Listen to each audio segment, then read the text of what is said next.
Assalamualaikum warahmatullahi wabarakatuh. Bismillahirrahmanirrahim. Alhamdulillahi rabbil alamin. Wal aqibatu lil muttaqin. Wala udwana illa 'alal zalimin.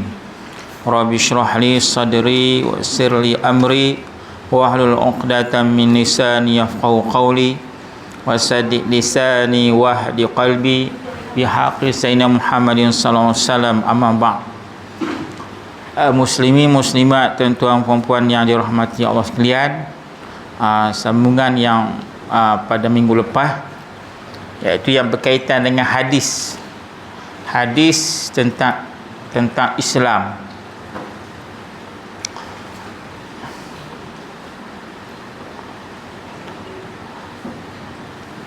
Iaitu maka lalu katanya, hai Muhammad, khabarkanlah kepada aku perihal Islam. Sahut Rasulullah SAW, hendaklah engkau naik saksi bahawa tiada Tuhan yang sebenarnya melainkan Allah sahaja. Jadi Rasulullah terang kepada malaikat Jibril yang menyamar sebagai lelaki, tanya kepada Rasulullah tentang Islam. Maka jawab Rasulullah, Islam itu adalah naik saksi bahawa tiada Tuhan yang sebenar melainkan Allah, iaitu al-Islam an tashhada an la ilaha illallah wa anna Muhammadar Rasulullah. Itu merujuk kepada rukun Islam. Rukun Islam, kalau sebut Islam merujuk kepada rukun Islam yang 5. Jadi rukun Islam 5, yang pertamanya adalah an tashhadu an la ilaha illallah wa anna Muhammadar Rasulullah. Sebab itulah apabila kita mengucap dua kalimah syahadah, di mana-mana tempat, kita kena letakkan waw di situ. Waw itu sebagai penghubung cakap. Asyhadu an la ilaha illallah wa asyhadu. Waw tu dia panggil waw ataf. Maksudnya sambungan cakapan. Cakapan dia tak habis lagi. Kalau kita bilang waw, dia akan terputus. Perkataan terputus. Asyhadu an la ilaha illallah, asyhadu anna Muhammadar Rasulullah. Tanpa waw dia terputus. Kalau dalam kaedah bahasa Arab, dia kena letakkan waw. Sebab itu dalam hadis ni ada waw. An tashhadu an la ilaha illallah wa anna Muhammadan Rasulullah dan. Itu dia. Itu merujuk kepada rukun Islam yang 5. Jadi tanda orang tu Islam, iaitu mengucap dua kalimah syahadah. Yang kedua, dan engkau dirikan akan sembahyang 5 waktu. Dan engkau dirikan sembahyang 5 waktu, itu rukun Islam yang kedua. Mendirikan sembahyang, menunaikan sembahyang, dia beza. Ada orang yang menunaikan sembahyang tetapi tidak mendirikan sembahyang. Kita nak orang yang mendirikan sembahyang.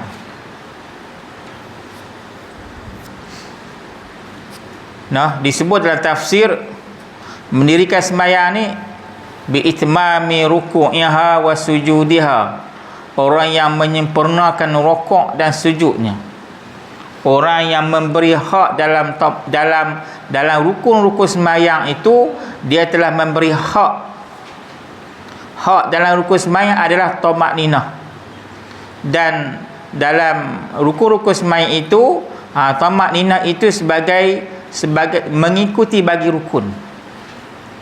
Tanpa tamakninah maka tidak sah sembahyang. Tak sah. Jadi orang yang menyempurnakan rokok, dia rokok sempurna. Seperti papan. Punggung dengan kepala sama. Kalau kita rokok lebih, nampak orang belakang, makruh.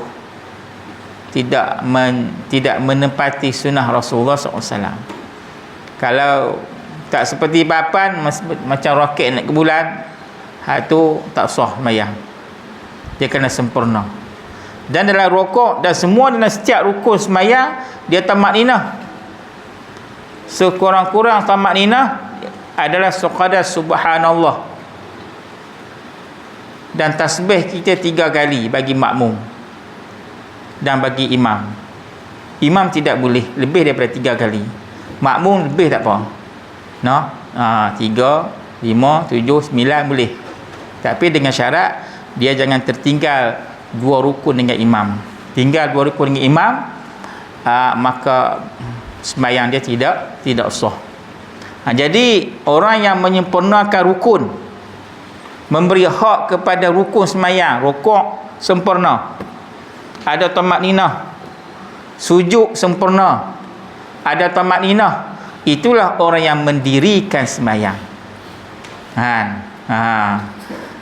Beza dengan orang yang sembahyang.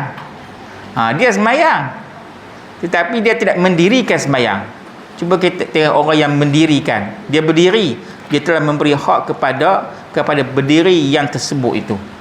Beza. Dan solat inilah awak-awak ibadat yang akan ditanya oleh Allah di akhirat besok, di alam kubur, di alam mahsyar. Allah Ta'ala tanya tentang sembahyang kita. As-salatu fi awali waqtiha, sembahyang pada awal waktu. Kita tinggallah pekerjaan yang lain-lain yang berkaitan dengan dunia, kita tinggal saat kita sahut seruan Allah Subhanahu wa Ta'ala, hayya 'alas salah, hayya 'alas salah, mailah sembahyang. Mailah sembahyang. Nah, duk kat bendang lagi, duk tarik lembu lagi, kan? Macam-macam. Hayya 'alal falah, marilah menuju ke arah kejayaan. Hayya 'alal falah, kan? Duduk merata tempat lagi. Hak Allah Ta'ala kita kemudiankan, hak dunia kita utamakan, sehingga sanggup melewat-lewatkan sembahyang, kan? Hayya 'alal falah, marilah menuju ke arah kejayaan. Jangan sebut hayya 'alal falah cukup, bersabdu di atas la alif. Kalau sebut hayya 'alal falah, sagi orang duk tanam jagung, orang duk tanam padi, orang petani, dia kata panggil kami lah. Panggil kami, tak panggil orang lain. Masuk falah tu petani. Sehari orang pergi ke laut, orang tanam jagung, orang tanam padi, main sembahyang, orang ni tak main. Sebab dia sebut falah. Falahun tu petani. Petani tu orang tanam padi. Kita tak main, kita jumpa Tok Bilal. Bilal tanya kita, awak tak main sembahyang? Panggil petani lah. Panggil orang yang tanam padi. Petani, falah, sabdu, falah tu petani. Kalau falah tanpa sabdu, itu kejayaan. Dia kena. Kena. Sebab tu Bilal bin Rabah, sahabat Nabi SAW, dia suruh dia, bukanlah sedap sangat, tapi dia ikhlas pada Allah. Azan, ikhlas pada Allah. Orang yang azan ikhlas pada Allah Ta'ala selama 7 tahun, 10 tahun dan berikutnya, kan, tidak mengambil upah, tak ada orang suruh pun, dia pergi azan dengan ikhlas, akhirat besok tengkok dia panjang. Tengkok dia panjang tu kinayah simbolik, bukan panjang sungguh. Kalau panjang sungguh terkejut kita. Awak tengkok hang panjang, aku rajin azan, hang penyegan. Masuk tengkok panjang tu kinayah daripada semua rahmat Allah yang aras, dia boleh ambil semua. Kita yang duduk kat bawah nak ambil tak boleh. Sebab apa? Segan nak azan. Azan pun dalam tolak. Hang naiklah. Pindah. Dia bukan nanti sedap. Kalau sedap pun tak kena makhraj, tak jadi. Kalau kena makhraj tak sedap pun tak apa. Jadi dia sebut betul huruf kha jim kena, kan? Kalau sedap pun duk melaung macam-macam azan ke apa ke, tak jadi ke. Jadi kita azan, kita ikhlas pada Allah, kan. Akhirat besok tengkok dia panjang, maksudnya kinayah dia semua rahmat Allah dia boleh capai semua. Kita yang jarang duk azan ni, tengok saja, hebatlah itulah hang tak mau ikut aku, hang tak mau tiru aku. Hak benda baik kita kena tiru, kan. Orang kita ni sebagian orang, kita duk rajin pi azan, mula tu nak tunjuk. Pula dah dia suka perli. Dengan perli. Kan? Terutama orang yang baru nak main surau. Hai lama tak nampak cik nah. Allah, ni perli aku. Isu tak main dah. Dia baru nak jinak. Kan? Kita panggil sekali dia main kenduri, dia main, besok dia main pula. Hai, kenduri baru nak main ni tak nampak. Jangan kata apa. Kena ayat tu saja dia tak main dah, percaya tuan. Susah nak pujuk. Dah sungguh. Jangan dia perli dia biar pergi dia. Itu dakwah. Jadi orang yang azan 7 tahun 10 tahun ikhlas pada Allah, maka jasad dia tidak disentuh oleh api neraka Allah SWT. Sejauh mana suara dia sampai, sejauh itulah manusia haiwan, jin menjadi saksi bahawa dia telah melakukan azan. Sebab itulah dia punya pembesar suara tu kena besar sikit bagi dengar jauh. Kalau suara kita sampai kumpulan tu, mana tahu. Cari hak besar buat atas pokok nyok tu. Sekali azan dengar sampai di kumpulan tu, maka sejauh itulah manusia, jin, haiwan menjadi saksi di hadapan Allah. Semua syafaat. Dia ni rajin azan. Sebab tu pembesar suara tu kena besar sikit. Beli hak mahal besar tak tinggi. Nak bagi semua saksi. Tu.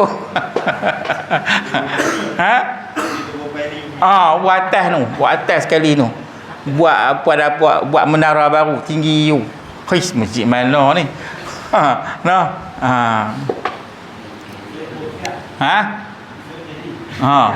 Itu jadi.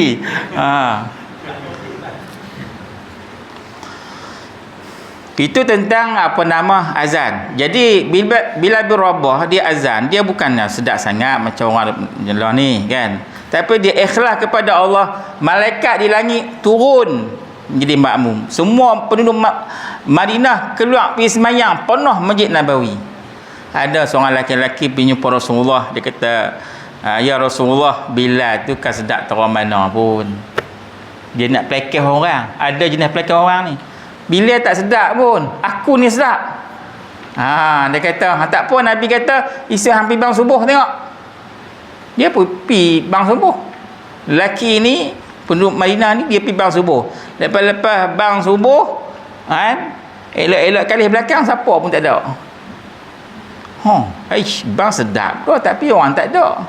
Dua esok malaikat turun tanya Rasulullah, ya Muhammad, subuh tadi tak ada orang azan ke? Ada lah. Lelaki suara sedap, kami tak dengar pun. Dia azan dengan ria. Dengan nak menunjuk, kata dia pandai, dia suara sedap, dia tak ikhlas pada Allah. Macam tu. Penduduk Madinah pun tak dengar. Allah Ta'ala hijabkan. Sebab apa? Sebab dia buat ibadat, dia lakukan azan kerana manusia. Sebab tu kita buat ibadat ni buat kerana Allah. Kalau kita buat kerana manusia, itulah syirik dia panggil. Syirik khafi, yang tersembunyi. Sebab tu kita buat ibadat ni kena ikhlas betul-betul pada Allah Ta'ala. Jangan ada sebarang tujuan. Contoh kita buat surau, kita tolong surau, kita buat ikhlas pada Allah. Allah Ta'ala janji tempat kita dalam syurga nanti. Ikhlas pada Allah.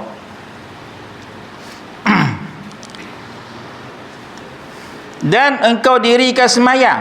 Dirikan semayang 5 waktu. Sebab itulah kita semayang di awal waktu afdal. Dalam 4 mazhab berdasarkan hadis Nabi, semayang di awal waktu afdal. Kalau kita lewatkan semayang tanpa keuzuran, maka pahala dia kurang. Disebut dalam kitab fiqh, ada sebagian manusia dia suka mentakhirkan semayang tanpa uzur, sampai peringkat dia buat jamak suri. Bukan jamak orang musafir tu. Tu jamak orang musafir tu lain. Tu sebab dia musafir, diberi kelonggaran, boleh jamak dan qasar. Itu sedekah. Sadaqatun tasaddaqallahu biha faqbalu sadaqatahu. Allah Ta'ala bagi kita jamak dan qasar semayang ketika musafir, itu sedekah Allah kepada kita. Terima sedekah tu, sunat. Buat dia punya jamak dan qasar.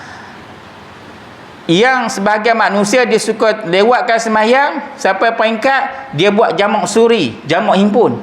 Maksudnya waktu dah nak habis dah. Zuhur ni tinggal 10 minit lagi, nak habis dah. Dia pun semayang. Lepas semayang tunggu asar pula, semayang asar pula, seolah-olah dia buat jamak tanpa keuzuran, tak ada apa pun. Dia kata satgi aku semayang awal, satgi aku nak kena main semayang pula. Nak kena baik aku semayang lewat sikit. Semayang asar, tunggu asar 5 minit lagi, semayang zuhur, 2 asar, semayang asar pula. Ada, bukan tertular orang lain, ada yang buat macam tu. Tak boleh, tak berdosa kan. Tanpa keuzuran, tidak ada apa-apa uzur, mentakhirkan semayang, berdosa. Kalau ada uzur, siapa? Sakit ke, lupa ke, ada kerja apa-apa ke, ayah sakit ke, mak sakit ke, itu diberi kelonggaran. Begitu juga semayang jemaah. Sebab-sebab yang menggugurkan solat jamaah ni ada keuzuran, kita boleh buat. Contohnya, ayah kita sakit, lama tak nampak kat surau ni, lama tak nampak kat masjid. Dia kata, ayah aku sakit, tak ada orang jaga. Itu ayah sakit tu asbab yang menggugurkan solat jamaah. Dia tak pergi pun tak apa. Yang duduk saja tak ada kerja apa ni. Kan? Sebab tu solat jamaah ni fardu kifayah. Ada setengah kaum pendapat dalam mazhab Syafi'i fardu ain. Jadi solat jamaah ni fardu kifayah. Fardu kifayah, kita buat orang tak payah. Itu nama kifayah. Maksudnya kalau ada seorang imam, ada seorang makmum, terlepas dah dosa seluruh kampung tu. Sebab solat jemaah ni syiar agama, menunjukkan adanya orang mendirikan semayang. Ada imam, ada makmum seorang, gugur dah. Tapi kalau imam pun tak ada, siapa pun tak ada, habis berdosa.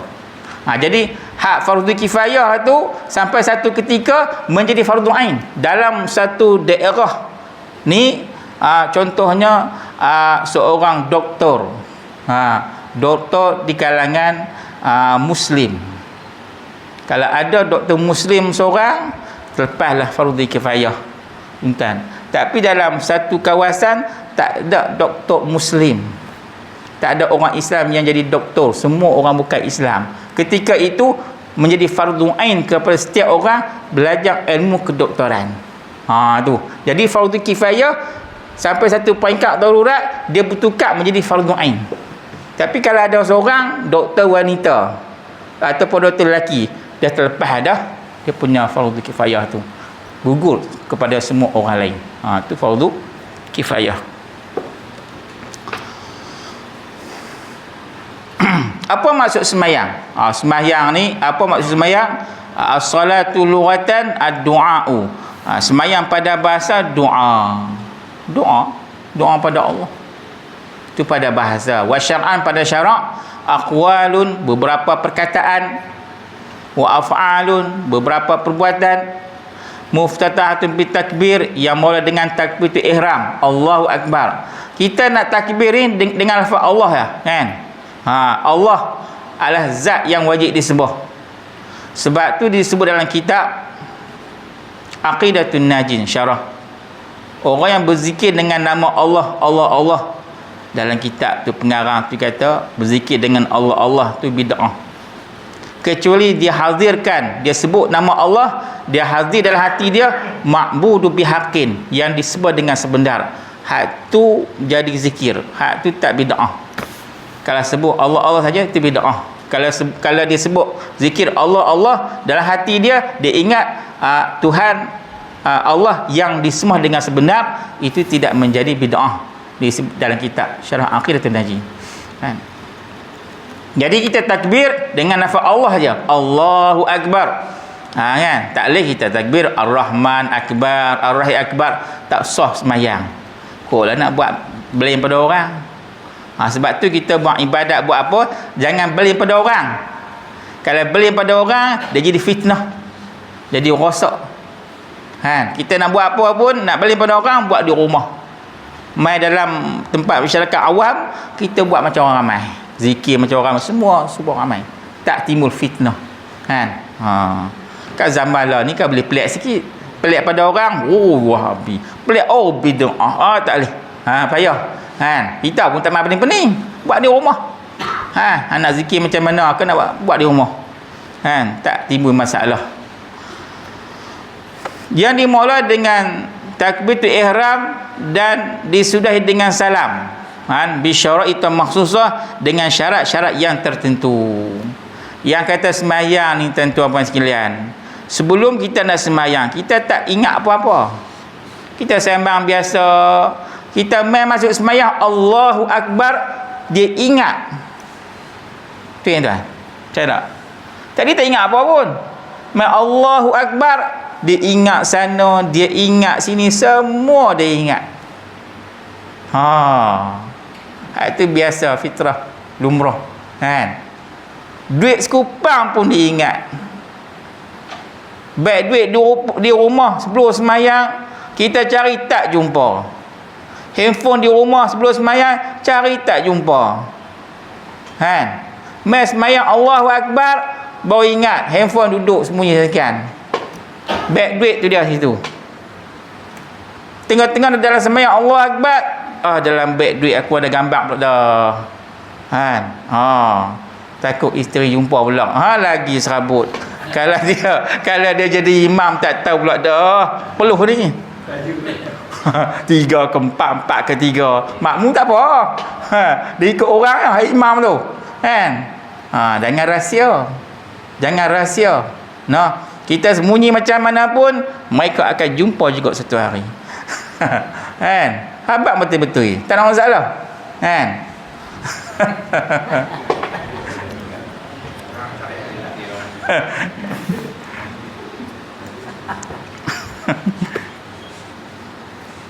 Itu semayang, semayang. Sebab itulah Nabi tanya, sahabat tanya Nabi, selepas semayang 5 waktu, semayang apa yang paling afdal selepas semayang 5 waktu? Nabi kata, selepas 5 waktu, semayang paling afdal semayang di tengah-tengah malam, iaitu solat tahajud. Wa minal laili, sebab tu dalam Quran sebut min litab'id, bahasa Arab, min dengan maksud separuh, wa minal laili, sebahagian daripada malam, fatahajjat, bangun tahajud. Syarat tahajud kena tidur walaupun 5 minit.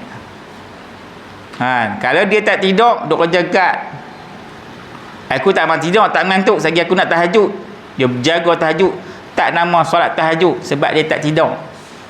Syarat tahajud ni wa minal fatahajjat, bangun daripada tidur. Wa minal laili fatahajjat nafilatan, semayang semayang sunat tahajud yang sunat.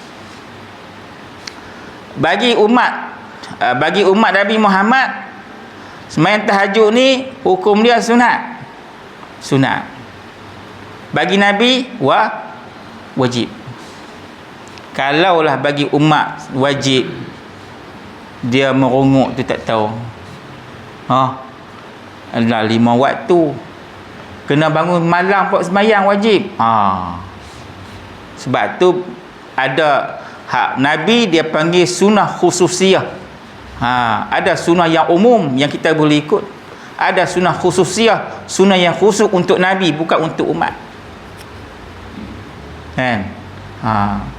Yang sunnah khususiyah untuk Nabi, Nabi dia boleh berkahwin sampai 9 orang, 11 orang. Kita tak boleh, 4 saja. Solat tahajud bagi kita sunat, bagi Nabi wajib. Kurban bagi Nabi, kurban wajib. Sebab tu Nabi kurban, dia sembelih unta, Nabi sembelih 63 ekor unta seorang dia saja. 63 ekor dia sembelih semua. Sebab apa? Sebab umur Nabi 63 tahun. Wajib. Kita sunat. Kalaulah kurban tu wajib untuk umat, kan, pakat merungut. Lepas tu toke hak duk bela lembu laku. Lepas tu saya pun nak bela lembu, nak jual lembu laku. Surau nu ambil kat saya, surau ni ambil kat saya. Laku. Kan wajib kan? Tapi bagi Nabi wajib, bagi umat sunat. Uduk.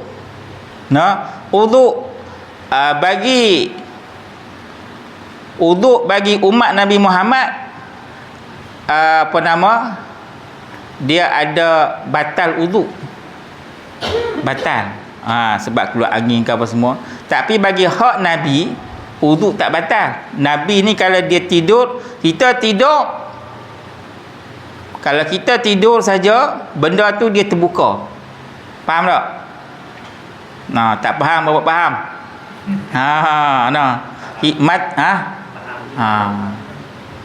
Muda-muda tak pernah faham. Kalau tidur, hati tu terbuka, dia bunyi macam-macam. Jadi batal. Tapi bagi Nabi, uduk tak batal. Sebab apa uduk tak batal? Tanamu a'yunuhum wala tanamu qulubuhum. Tidurnya mata-mata mereka itu, mata-mata Nabi tidur, tapi hati tak tidur. Memang Nabi tidur, tapi hati dia tak tidur.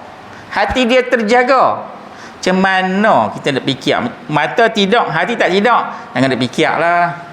Tak sampai. Tu kerja Allah. Dah hadis sebut macam tu, ikut saja. Kan?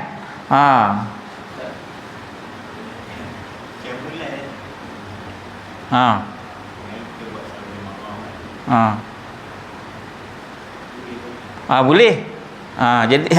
Jadi kita buat qiyamul lail, solat tahajud berjamaah, solat witir berjamaah harus.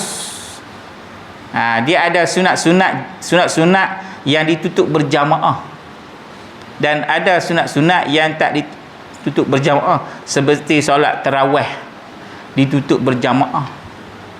Macam solat tahajud, solat hajat, solat taubat, hak tu tidak dituntut berjamaah. Tapi kalau kita berjamaah harus, boleh, tak berdosa, tak makruh, tak apa-apa, bolehlah.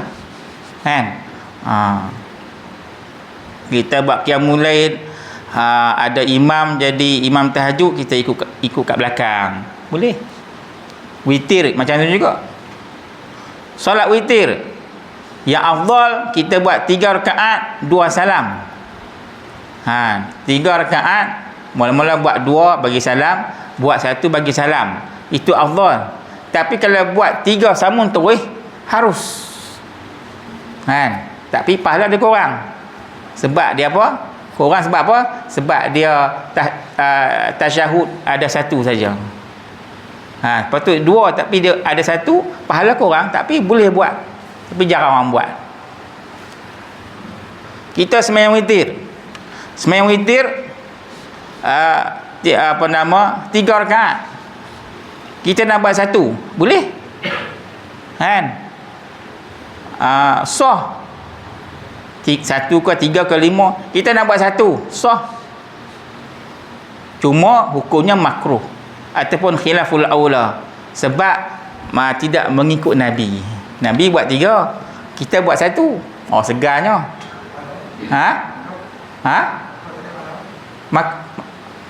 Makruh tu maknanya dibencilah. Mana boleh? Dia kena buat dua dulu. Tersilap buat lain lah.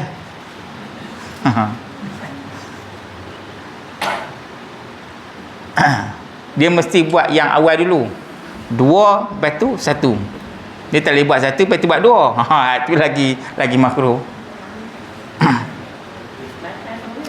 Makruh.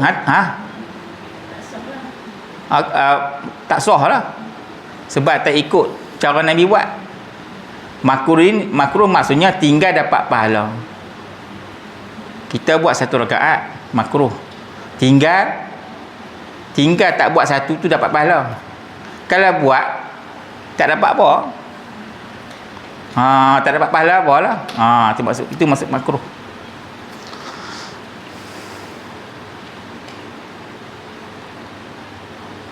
Sebab itulah disebut dalam kitab, kita ni ada ibadat yang badaniyah dan ada ibadat lisaniyah.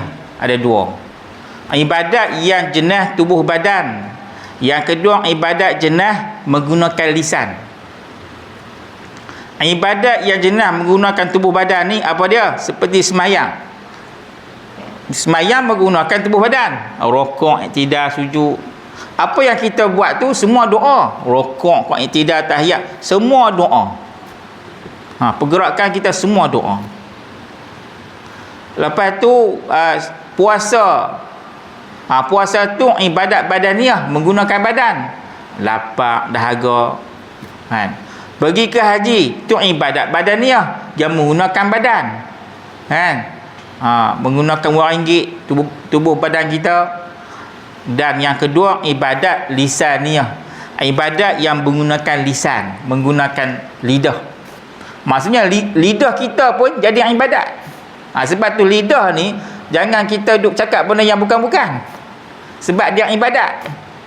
Malaikat duk catat apa yang kita duk.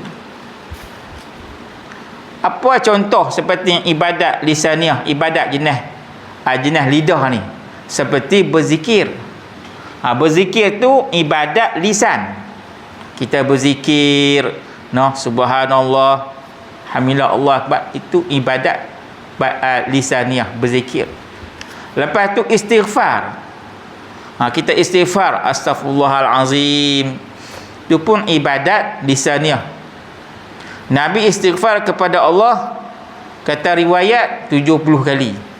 Kata riwayat 100 kali. Nabi istighfar kepada Allah, Nabi tidak ada dosa. Sebab apa Nabi istighfar?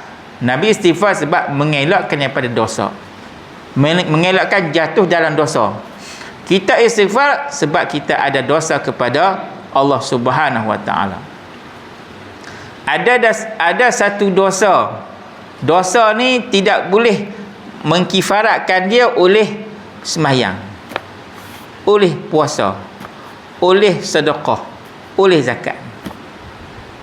Ada sebahagian dosa dia boleh dihapus dengan kita sembahyang, kita sedekah, kita buat haji, kita keluar zakat. Tapi ada dosa yang terhapus dengan sembahyang, puasa, zakat dan haji. Tetapi dia terhapus dengan kita mencari rezeki, mencari rezeki untuk keluarga. Kita mencari rezeki siang malam untuk isteri kita, anak kita, maka dengan cara tu dosa tersebut dihapus oleh Allah SWT. Alhammu fi talabil ma'isyah, disebut dalam hadis. Alhammu fi talabil ma'isyah, bersusah payah, bersusah hati dalam mencari harta untuk memberi anak isteri makan dan minum. Dengan cara tu, dosa yang kita buat tu dihapuskan oleh Allah dengan cari nafkah untuk keluarga. Tu penting tu, kan? Cari banyak-banyak, bagi kepada isteri, bagi kepada anak, kan? Tapi nak bagi tu tengoklah jenis mana, kan? Kalau isteri tu jenis bagi contoh, bagi 10 habis, bagi 50 habis, bagi tengok juga, kan? Tak tahu minta, kan? Seminggu 3 kali pergi pasar raya, tu dia letih tu, kan? Tak ada tu cukup bulan, minta pula, ada macam tu, kan? Tak pergi kedai mas pula, tengok mas, ni baru ni mas apa 999 ni, pula dah, contoh kan, terletih hari macam tu, kan? Kena kesian kepada suami, ikut kemampuan suami lah, jangan tuntut lebih-lebih, kesian kat suami. Tapi kalau suami tu gaji besar, tak apalah minta lebih, ikut kemampuan dia. Ni tak kira aku nak lawan orang sebelah, jiran sebelah aku tu dia gelang ni, dia lawan, tak boleh, letih tu. Nak lawan lah, kenuri pun orang lawan, dia tu anak dia berapa belas ribu, kenuri besar, kita pun nak lawan, jangan yang lawan kan. Ingkuk sampai berhutang pun ada. Berhutang sebab nak lawan dengan jiran buat kenuri kahwin besar, anak dia mahal, dia pun nak letak sama juga, kenuri besar sampai berhutang. Islam tak suruh buat kenuri sampai berhutang dah. Yang penting angkat nikah saja. Ni kenuri itu sunat saja. Alah buat bihun goreng macam kurang panggil kita pergi buat talim kan, tak payah. Ni dah buat sebesar lah, kan? Anak undang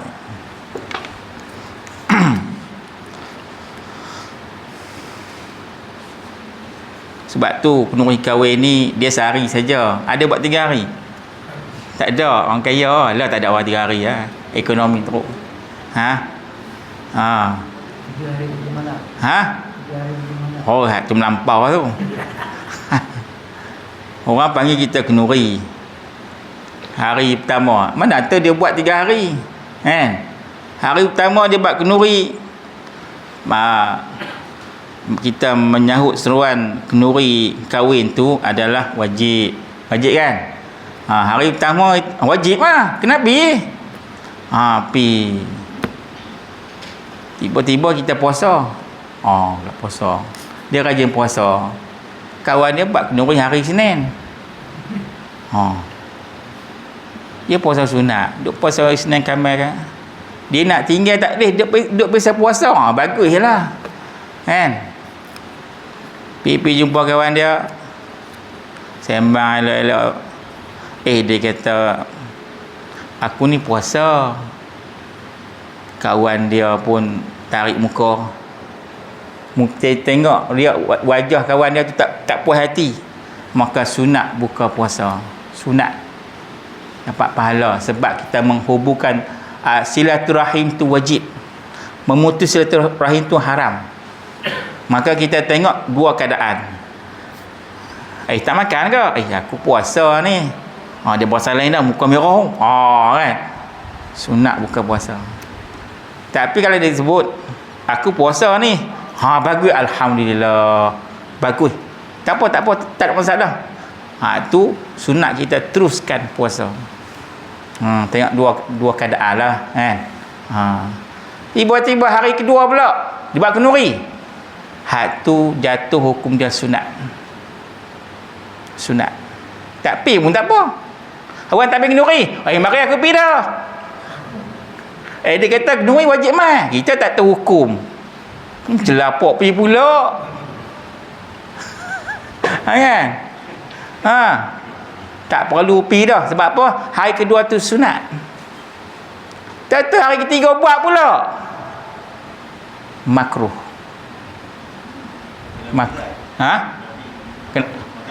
Makan free. Tak apa. Pi. Yang tak pi. 3 hari kenuri itu turut, rumah kita jimat nah no. Jimat nah. Yang seronok orang perempuan. Sebab apa? Sebab dia tak kena masuk. Dia pun tanya pula, abang ini ada kenduri tak? Ada. Kan? Itu dia. Jadi hari kita tu makruh. Sebab tu buat kenduri ni hari pertama tu wajib. Hak berikut tu ulama kata dia menimbulkan bermegah-megah. Dia berasa megah, dia berasa angkuh, dia berasa hampa tak boleh buat, aku ni boleh buat. Jadi dia ada sifat yang macam tu. No? Satu lagi kenduri, satu rumah tu dia bercampur lelaki dan perempuan. No? Makanan kemah lelaki kena asing, kemah perempuan kena asing. Jangan campur sekali. Setengah orang mengaji dia faham bab yang macam tu. Kalau tuan-tuan pergi tengok-tengok satu kemah, situ ada perempuan, hak muda lah, hak tak muda lah, semua ada campur. Tentu kita nak pergi duduk, nak duduk tak? Hei, tak duduk dah. Tambah kawan tak ada, kita pergi seorang. Pakai tengok apa buat lah. Tak duduk dah. Jadi bercampur lelaki dan perempuan, hukumnya haram, tak boleh. No, sebab apa? Masa khainatul ayun wa ma tukhfis sudur. Mata ni selalu berkhianat. Kan makan saja aku. Sambil duk makan kambing masuk ke rumah tu. Mata dia pandang sana, pandang sini. Mata tu khianat, hati mendebar. Anak siapa tu? Mula kan? Sebab tu kena asing. Hak ni kemah lelaki, hak ni kemah perempuan. Kita so tak ada kawan, tak apa, duduk elok. Sebab tak ada siapa, dia tak campur. Ramai orang yang tak faham bab kenduri kendara ni, dia campur ikut dat. Satu lagi dia PPP pasang lagu disco. Lagu disco rock lah apa. Ya geleman lah, geram. Dok sungguh. Pasang lah nasyid ke selawat tafrijiyah ke apa ke, kita pipi, tenangnya hati. Tenang. Ni lagu rock tu. Melompat lah. Hak puak-puak muda tu seronok kan. Kita kan. Sebab tu tuk guru dulu. Diceritakan tuk guru dulu, depa diundang pergi kenduri kahwin. Depa nak geret tuk guru dulu, nak geret. No. Tuk guru dulu lah ni nak kereta. Nak geret bagus. Badan sihat. Tok guru dulu dia pergi kenduri, orang panggil pergi kenduri kahwin, naik geret. Sampai-sampai orang pasang lagu rock lah apa, dia patah balik rumah. Dia tak pergi dah. Dia punya jaga hati tu, tak pergi lalai. Satu lagi rumah yang diundang, untuk diundang orang kaya saja, orang miskin tak diundang, jangan pergi. Satu lagi rumah yang ada unsur-unsur maksiat. Unsur maksiat apa dah? Ada arak, ada bagiannya. Tak perlu pi dan tak berdosa. Tak berdosa sebab dia campur dengan maksiat. Jadi benda yang ibadat tiba-tiba jadi maksiat. Macam tu. Jadi maksiat lah. Kenduri bagi dah. Nak bagi orang makan, wa at'imut ta'am. Wa at'imut ta'am, bagi orang makan, wa afshus salam, sebarkan salam. Tiba-tiba pergi disco, lagu rock. Kan, jadi maksiat, tak dapat pahala. Kita buat kenduri nak pahala, tiba-tiba buat kenduri dapat dosa, bercampur lagi perempuan tak kira. Walaupun rumah kecil pun buat asing-asing.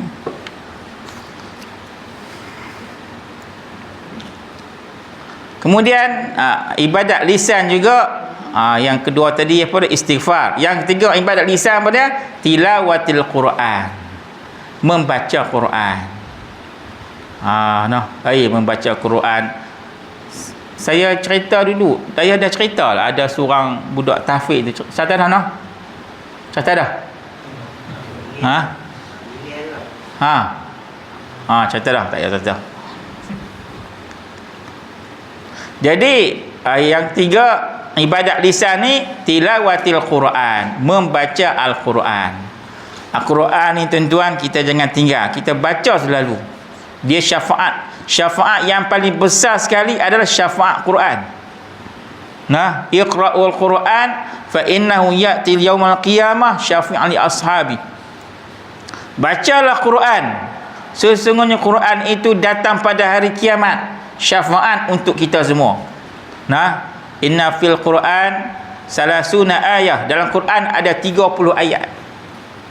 Syafaat li sahibi.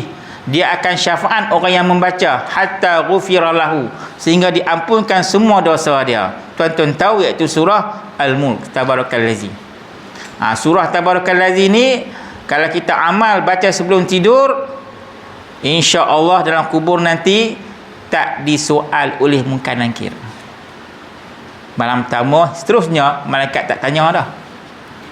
Dan dikecualikan seksa kubur. Dia diampunkan semua dosa dia sampai, dan malaikat pimpin kita di dunia ini sampai ke pintu syurga. Selagi mana kita tak masuk syurga, selama itulah malaikat dia akan pimpin kita, jaga kita daripada dunia sampai ke pintu syurga. Tu berkaitan surah Tabarakallazi. Surah Tabarakallazi disabit dengan hadis hasan. Ada dua orang sahabat Nabi SAW jalan-jalan mengantuk, tak tahu kata kubur. Sebab kubur zaman dulu mana ada batu nisan tinggi, batu tu dah hilang. Sebab tu batu sungai tu bagus hidup. Tiba-tiba dalam kubur itu ada orang membaca surah Tabarakallazi daripada awal sampai habis. Mereka terkejut, takut, balik berjumpa Nabi, ceritakan Nabi, betulkah apa yang kami dengar ya Rasulullah? Kata Rasulullah, ya betul, itu adalah surah Tabarakallazi yang mensyafaatkan orang yang membaca. Maksudnya dia dah mati, meninggal dah lama dah, surah tu sentiasa bersama dengan dia, membaca di dalam alam kubur. Kena baca elok.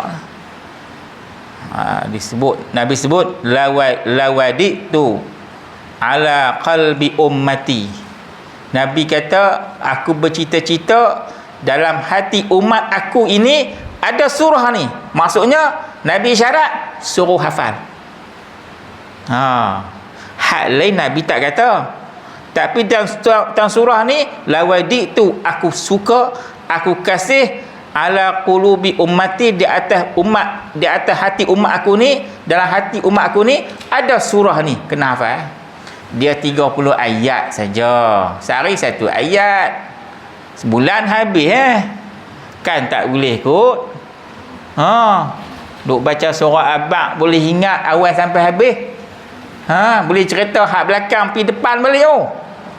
Muka surat belakang 25 cerita sekian. Cerita hebat. Set kita boleh baca lama, duk tarik tak mengantuk sampai 1 pagi. Tak mengantuk. Saya tahu mana tu.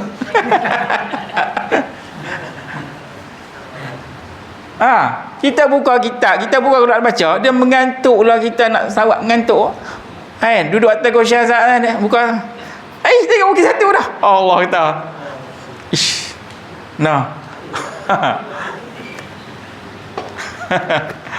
Tu.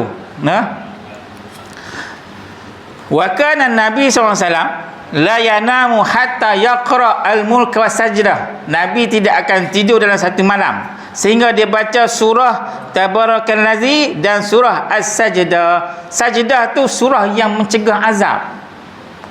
Baca sampai habis. Baca ulang-ulang baca. Tak boleh baca hafal. Tak boleh hafal baca. Dua tu. Kan? Tuan-tuan pun tahu, man qara'a suratul waqi'ah fi kulli lailatin lam tusibhu faqata abada. Barang siapa yang membaca surah waqi'ah pada tiap-tiap malam, dia nak tiap-tiap malam, tak ditimpa musibah, tak ditimpa kepapaan selama-lamanya. Maksudnya dia akan jadi kaya. Kaya bentuk umum. Mata kita kaya, umur 90 dia cerah, kaya lah tu. Tubuh badan sihat, tak sakit, kau apa-apa tak ada, hak tu kaya. Hati kita tenang, buat ibadat tenang, rajin mengaji, tu kaya. Anak cerdik pandai, kaya. Isteri kita pun taat pada kita, kaya. Rumah tangga bahagia, tu pun kaya. Rajin mengaji, tu pun kaya. Itu maksud kaya yang umum. Akhir sekali, rezeki kita tak terputus, sentiasa ada. Ada satu hamba Allah, dia cerita dia duduk buat kontraktor ni. Dia kata dapat kontrak selalu, tapi dia tak ada kabel apa-apa pun. Bukan, dia tak kenal siapa-siapa, tak ada kenal. Tapi dia kata sak dapat sana, sak dapat sini, sak dapat. Dia pun heran. Tapi dia teringat dia baca surah Waqiah tiap-tiap malam. Ni sungguh ni, bukan kata cerita main. Sungguh ni. Tiap-tiap malam dia baca surah Waqiah. Kesan daripada ikhlas dia pada Allah. Dia baca Waqiah tiap malam. Kerja buat dunia tu, rezeki dia tak terputus, sentiasa dapat. Sak dapat sana, sak dapat sini. Hak tu rezeki. Orang yang cari akhirat, dunia akan menjadi hamba kepada dia. Kemudian kita baca surah apa lagi? Kita baca surah Hawamim, iaitu surah yang dimula dengan Hamim. Sebut dulu sebut dah. Dalam Quran ada 7 surah yang dimula dengan Hamim. Surah tu syafaat, dia akan tunggu di 7 pintu neraka Allah Subhanahu Wa Taala. Quran ni kita baca dia, tak ada ayat sembahyang pun tak apa, syarat jangan sentuh. Ni Quran kita baca bismillah boleh.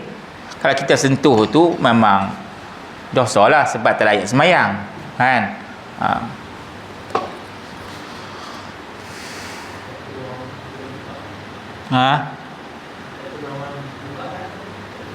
Boleh. Orang terus buka kita baca, boleh. Dan pergi engkau naik haji kepada Baitillah, pergi buat haji ke Mekah. Jadi haji ni wajib. Haji ni wajib.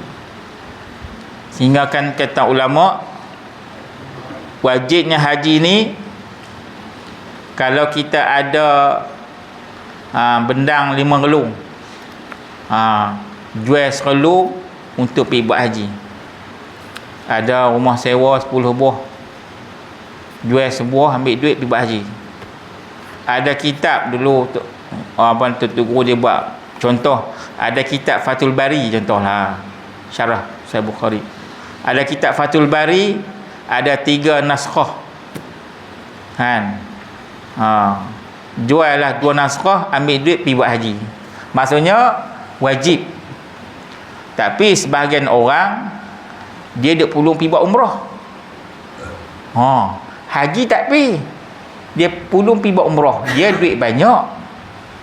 Tiap-tiap tahun pergi buat umrah. Haji tak pergi, boleh tak? Tak boleh, dosa. Setiap tahun langkah tahun dia berdosa sebab dia mampu. Umrah boleh pergi, haji tak boleh.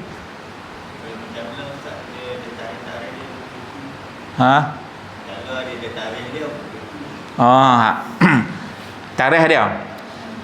Tapi orang yang macam tu, dia mampu mengikut kemampuan dia. Mungkin dia ada duit 800,000. Kalau dia pergi dalam package, package berapa lah? 100,000, 75,000. VIP. Dia kemampuan cara dia. Dia tak boleh ikut macam kita ni. Kita tak boleh ikut turn tu. Oi, 30 tahun lagi. Tak apalah, sebab kita kemampuan kita setakat tu saja. Kita pasal kena ikut saluran dia lah. Macam dia ni, kemampuan dia kemampuan dan ada pilihan. Ada pilihan. Duit dia banyak, 500,000. Ambil 1,000, pergi buat hak VIP tu, selesai dah. Dia mampu. Sebab apa? Umrah dia boleh pergi tiap tahun, haji tak boleh pergi. Itu mampu cara dia. Dia kata aku tak mampu. Mana haji macam tu? Allahu a'lamu bima fi nufusikum. Allah Ta'ala tahu apa yang ada dalam hati kamu. Tak boleh. Tapi sebab dia mampu. Ada duit juta nak kereta, aku tak mampu, kena ikut tun. Mana haji kira macam tu? Itu pun dia kata man istata' ila sabila, bagi siapa yang berkuasa. Kuasa ikut tahap kita banyak tu, tahap depa ada pilihan. Kalau tak ada package VIP tu tak apalah kan. Ni ada package tapi tak mampu. Dia buat helah. Bila buat haji buat umrah 9 kali, haji tak dapat juga. Kan?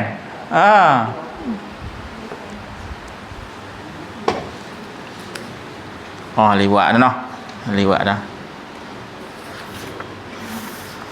Jadi kita sambung semula wallahu alam. Bismillahirrahmanirrahim. Alhamdulillahirabbil alamin, wassalatu wassalamu ala asyrafil anbiya'i mursalin wa ala alihi washabbihi ajma'in. Allahumma anfa'na bima 'allamtana wa 'allimna ma yanfa'una warzuqna 'ilman yanfa'una bihi walhamdulillah.